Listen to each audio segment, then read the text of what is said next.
제가 속 얘기하고 마음고생 크게 하고 난 뒤로 알게 된 게 있어요. 뭐냐면요. 속 얘기하기 전에 알아야 한다. 이걸 모르면 상대방에게 상처를 줄 수도 있고 나중에 100% 후회해요.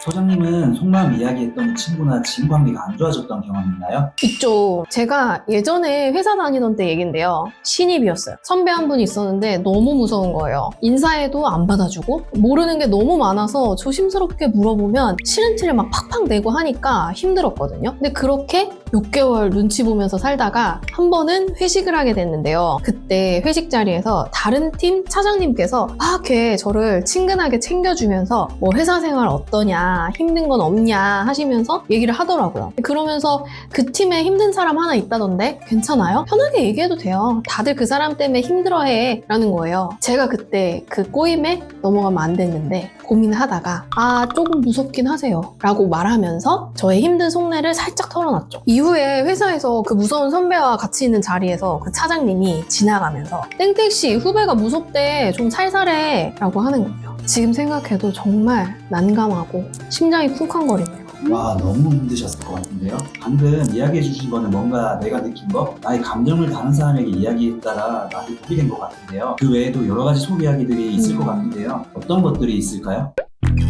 속 얘기의 의미를 아주 쉽게 정리해보면 편하게 말하기 어려운 이야기라고 할 수 있겠어요. 뭐 종류로는 험담, 비밀, 고민 여러 가지가 있는데 제가 이걸 편의상 4개로 정리를 해봤어요. 첫 번째는 상대방이 안 좋아할 것 같은 나의 생각. 표현의 방식에 따라서 충고가 될 수도 있고 지적이나 제안의 형태로 나오는 속 얘기를 말하는 거예요. 상대방이 들으면 기분 나빠할 것 같긴 한데 어떤 것에 대한 나의 의견이 있잖아요. 예를 들어 친구가 딱 봐도 별로인 남자를 만나는데 이때 친구에게 내가 진짜 해주고 싶은 말 같은 거예요. 분명 싫어할 건데 나의 진심은 만나지 말라고 말해주고 싶다 하는 속 얘기예요. 그리고 두 번째는 숨기고 싶은 나의 비밀, 약점 같은 거예요. 다른 사람은 몰랐으면 좋겠는 나의 가정사, 신체적 비밀 이런 약점 같은 종류의 속 얘기인데요. 별로 알려지지 않았으면 하는 이야기요. 예를 들어 이혼이나 파혼의 경험, 여러 차례 낙방 후에 시험에 붙었다든지 하는 것들이 될 수 있을 것 같아요. 세 번째는 상대방에 대한 나의 특정한 감정. 이건요, 좋아하는 감정도 싫어하는 감정도 모두 포함돼요. 우리 보통 누가 좋으면 좀 마음을 가지고 있다가 고백을 한다든가 눈치챌 수 있게끔 하잖아요. 이것처럼 누군가에 대한 호감의 감정이 될 수도 있고요. 너무 싫은 사람이 있을 때 여기저기 막 얘기하고 다니지 않죠. 이렇게 나 혼자만 가지고 있는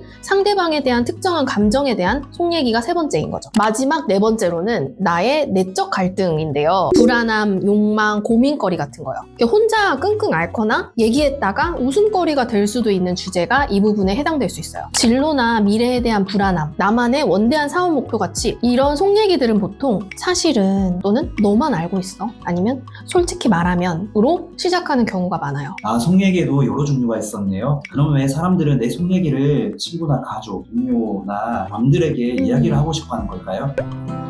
맞아요. 사람들은 본인들 얘기를 하고 싶어 해요. 그 얘기가 나에게 분명 좋게만 작용하지 않을 수도 있지만 마음속 깊이에서는 사실 속 얘기를 하고 싶어 해요. 제가 그 이유를 4가지 욕구로 한번 정리를 해봤어요. 관계 형성, 수용, 감정의 해소, 문제 해결 인 건데요. 우선 첫 번째인 관계 형성의 욕구는요. 누군가와 가까워지고 싶거나 멀어지고 싶은 의도가 있어요. 예를 들어서 가까워지고 싶은 대상에게는 자신의 비밀이나 약점을 공유하면서 본인을 드러내는 거예요. 이거는 상대방을 자신의 그 영역으로 들이기 위해서 먼저 손을 내미는 식이 되는 거죠. 나의 패를 먼저 보여줄 테니까 너도 보여줄래? 하는 거예요. 반대로 속 얘기는 관계에 거리를 두고 싶을 때도 사용될 수 있어요. 예를 들어 나를 불편하게 하는 사람에게 오랫동안 느껴온 감정을 솔직히 이야기한다고 가정을 해볼게요. 그 사람과 그냥 손절하고 멀어질 수도 있지만 속 얘기를 통해 관계의 방향성을 분명히 할 수도 있어요. 사실 이런 얘기를 하면 너가 불편할 수도 있겠지만 너 행동이 나에게 많이 힘들어 같은 이야기를 통해 나를 위한 속 얘기를 꺼낼 수 있는 거죠. 상대방이 듣기 좋은 말은 아니지만 내가 원하는 거리를 만드는 데 도움을 줄 수 있어요. 이런 식으로 속 얘기는 관계의 유대를 다질 수도 있고 거리감을 만들 수도 있는 거죠. 두 번째로 수용받고 싶은 욕구인데요. 자신의 감정이나 상태를 이해받고 인정받고 싶은 욕구예요. 자기 스스로 확신이 없는 부분에 대해서 이야기를 하면서 동의를 받고 싶은 거죠. 나만 저 사람이 불편한가? 나만 이게 잘못됐다고 생각해? 라는 생각이 들 때 조심스럽게 주변인에게 얘기해서 동조받고 싶은 경우예요. 또 자신의 불우한 어린 시절이나 옛날의 고생들을 얘기하면서 상대방의 지지나 격려, 경외심 같은 것을 확인하고 싶을 수도 있어요. 이를테면 돈이 없어서 새벽 알바를 여러 개 하고 힘들게 졸업한 대학 시절의 이야기 같은 그런 고생담은 자기의 노력이나 투지를 인정받을 수 있는 오랜 속 얘기가 되겠죠. 세 번째로는 감정 해소의 욕구예요. 억눌린 감정을 풀어내는 속 얘기인데요. 모든 사람에게 지지받을 수 있는 얘기는 아닌데 자기 내면의 부정적인 감정, 욕망에 대한 얘기를 함으로써 해소감 또는 이제 편안함을 경험할 수 있어요. 친구에게 서운한 마음, 부모님에게 상처받은 거, 직장 상사에 대한 욕같이 확 털어놓고 속 시원함을 경험하는 거죠. 마지막으로는 문제 해결의 욕구인데요. 현실적인 도움이나 조언을 얻기 위한 속 얘기예요. 공공연하게 물어볼 수는 없는 그 사적인 고민거리를 털어놓고 문제를 해결할 수 있는 정보를 얻고 싶은 거죠. 예를 들어서 집 대출 이자가 너무 많아 고민인 경우에 가까운 지인에게 털어놓고 경제적으로 좀 덜 힘들 수 있는 방법을 논의해 본다든지 하는 경우가 될 수 있겠어요. 아, 그런 이유가 있었네요. 아무리 친하더라도 이런 이야기는 하지 말아라, 이런 말도 있는데요. 하지 말아야 할 속 얘기는 뭐가 있을까요? 사실 하지 않아야 할 속 얘기의 종류나 노출 정도는 정답이 없는 것 같아요. 그래도 대략적으로 정리를 해보자면 몇 가지가 있어요. 우선 상대방이 감당하기 어려운 무거운 얘기는 하지 마세요. 상대방이 해결해 줄 수도 없고 괜히 알았다가 같이 심적 부담이 너무 커지는 얘기 있잖아요. 뭐 극단적인 예시지만 범죄를 저질렀다든가 아니면 도덕적으로 큰 잘못을 했다든가 하는 거예요. 두 번째로는 의도치 않게 상대방의 처지를 초라하게 만들거나 열등감을 유발하는 이야기가 될 수 있을 것 같아요. 지나친 자기 자랑, 자식 자랑, 시가나 처가 자랑 같은 것들요. 세 번째는 요청하지 않은 충고나 지적인데요. 사람들은 옳은 소리 듣고 싶어 하지 않아요. 듣고 싶은 말만 좋아해요. 절대 요청하지 않은 충고나 지적은 하지 말고 해야 한다면 큰맘 먹고 하세요. 네 번째로 타인에 대한 과도한 험담이 있겠죠. 매사에 남욕하고 깎아내리는 사람으로 보이고 싶지 않다면 멈춰야겠죠. 하지만 가장 중요한 건 얼마나 많은 얘기를 할지, 어디까지 솔직할지는 결국 자신이 가장 잘 판단할 수 있는 문제인 것 같아요. 그런데 누구는 속 이야기를 하면 더 친근해진다, 누구는 약점이 된다는 말이 많은데요. 이게 정확한 기준이 있을까요?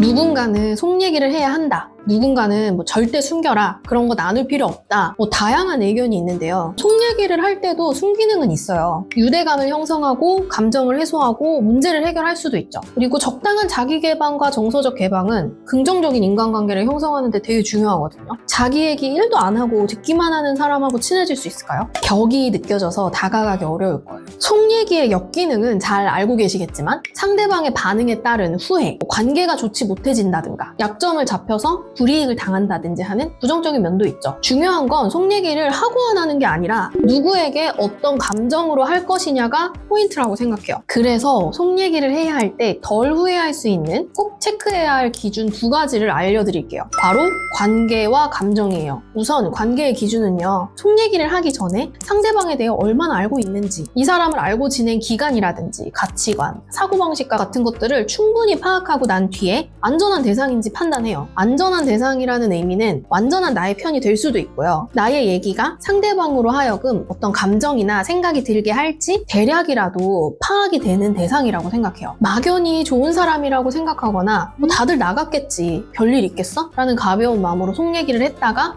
주워 담을 수 없게 되죠. 두 번째 기준은 감정인데요. 내 감정을 알아차리라는 거예요. 속 얘기를 하기 전에 자기 감정을 명확히 파악하고 그 감정 안에 의도를 알고 있어야 나중에 후회를 줄일 수 있어요. 보통은 불안감을 느낄 때 아니면 강한 분노를 느낄 때 그 감정을 해결하려고 충동적으로 마음 깊은 얘기를 하고 시간이 흘러서 그 감정에서 벗어나면 후회하게 되는 경우가 많거든요. 이런 경우를 한번 생각해 볼게요. 가끔 사적인 이야기를 굉장히 쉽게 물어보는 사람이 있어요. 이때 상대방을 편안하게 해주고 싶은 마음이 큰 사람은 그 사람의 질문이 무례하더라도 자기의 사적인 얘기를 하게 되고 나중에 생각해보면 굳이 그 얘기 안 해도 됐는데 하면서 후회하게 되는 경우가 있어요. 이런 경우에 불편한 감정을 느꼈음에도 왠지 그 사람을 무안하게 하면 안 된다는 그 불안감이 더 강하게 올라왔을 수 있거든요. 질문에 답변하지 않았다가 괜히 미움을 받게 된다거나 관계를 해칠 것 같은 불안함이요. 이 불안함을 해결하기 위해서 상대방을 편안하게 해주려는 의도로 나를 보호하지 못하는 얘기를 하게 되는 거죠. 속 얘기를 막 하고 싶은 생각이 올라올 때는요. 스스로에게 이렇게 질문하세요. 내가 지금 느끼는 감정이 정확히 뭐지? 이 얘기를 하려는 의도가 뭐지? 내가 뭘 얻고 싶은 거지? 라는 질문을 해서 속 얘기를 하기 전에 스스로를 검열해 볼 수 있어요. 꼭 그 상황에 해야 하는 얘기가 아니라면 충분히 고민하고 입장을 정리한 뒤에 신중한 상태로 얘기하면 후회를 줄일 수 있겠죠.